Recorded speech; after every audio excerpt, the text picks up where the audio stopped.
Fundamental বা মৌলিক অধিকার। এই প্রতিবেদনে মৌলিক অধিকার নিয়ে বিস্তারিত আলোচনা করব। ভারতীয় সংবিধানে কয়টি মৌলিক অধিকার আছে ও কি কি, সেগুলি একজন ভারতীয় হিসাবে আপনাকে জানা উচিত।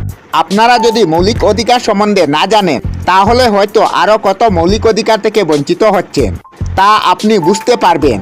তাই মৌলিক অধিকারগুলি অবশ্যই আপনাকে জানতে হবে। এমনটা নয় যে মৌলিক অধিকারগুলি জানতে হলে আপনাকে অনেক বই পড়তে হবে, অনেক জ্ঞান অর্জন করতে হবে। এগুলি খুবই সহজ এবং সরল বিষয়। আজকের এই প্রতিবেদনের সঙ্গে থাকুন। সমস্ত বিষয়ে আমি এমনভাবে আলোচনা করব, আর কোনোদিনও ভুলবেন না। চলুন আজকের এই প্রতিবেদন শুরু করা যাক। ভারতীয় সংবিধানের তৃতীয় অংশের অন্তর্গত মৌলিক অধিকার সম্পর্কে বিস্তারিত আলোচনা করা হচ্ছে। সাধারণ নাগরিকের অধিকার সমূহের মধ্যে যেগুলি ব্যক্তি বিকাশের মধ্যে একান্ত অপরিহার্য, সেগুলিকে মৌলিক অধিকার বা ফান্ডামেন্টাল রাইটস বলা হয়। ভারতীয় সংবিধানের মোট 6টি মৌলিক অধিকার আছে। সেগুলি হলো: 1. সাম্যের অধিকার, 2. স্বাধীনতার অধিকার, 3. শোষণের বিরুদ্ধে অধিকার, 4. ধর্মীয় সংবিধানের অধিকার, 5. সাংস্কৃতিক এবং শিক্ষার অধিকার এবং শেষে 6. সাংবিধানিক প্রতিবেদনের অধিকার।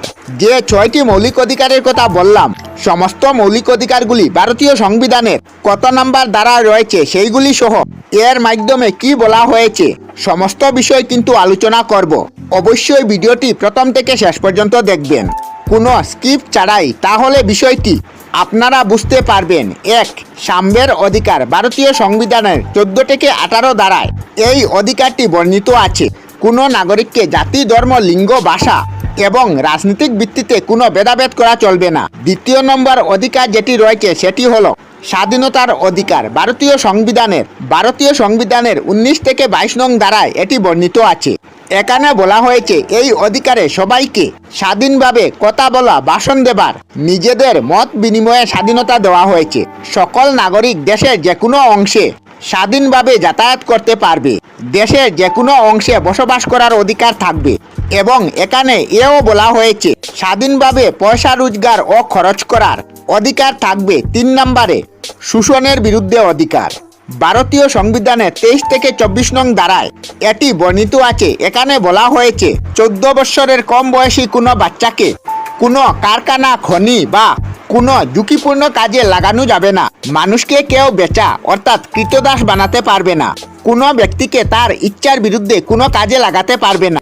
বিনা পরিশ্রমে কাউকে বেগার কাটানো যাবে না। এখানে বলা হয়েছে শোষণকে গুরু অপরাধ মানা হয়।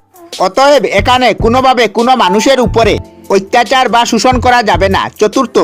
ধর্মীয় স্বাধীনতার অধিকার। ভারতীয় সংবিধানের 25 থেকে 28 নং ধারায় বলা হয়েছে প্রত্যেক নাগরিকের যে কোনো ধর্ম মানা বা পালন করার স্বাধীনতা আছে।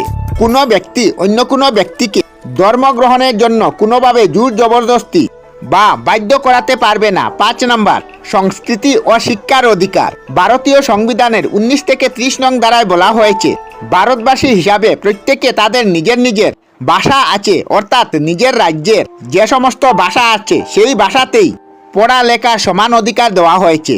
6 নম্বর ধারা এবং মৌলিক অধিকারের মধ্যে সবথেকে শেষ ধারা সাংবিধানিক প্রতিবেদনের অধিকার।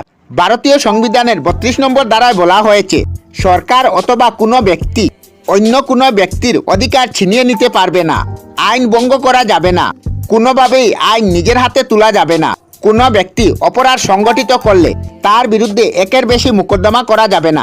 আজকের প্রতিবেদনে ভারতীয় সংবিধানের যেগুলি মৌলিক অধিকারগুলি ছিল সেই অধিকারগুলির দ্বারা নাম্বার সহ আলোচনা করা হলো।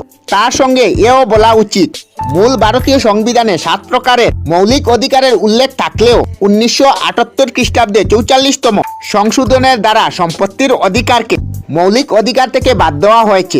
অতএব 1978-এর আগে এখানে কিন্তু 7টি মৌলিক অধিকার আছে।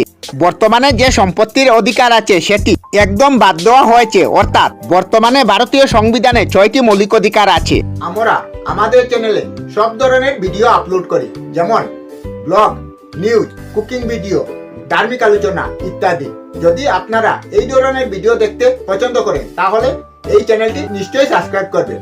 আমি আপনাদের সাথে বিদায়ক না, আজকের মতো বিদায় নিলাম। আর ভিডিওটি ভালো লাগে লাইক, শেয়ার ও কমেন্ট করবেন। ভিডিওটি সম্পূর্ণ দেখার জন্য অশেষ ধন্যবাদ।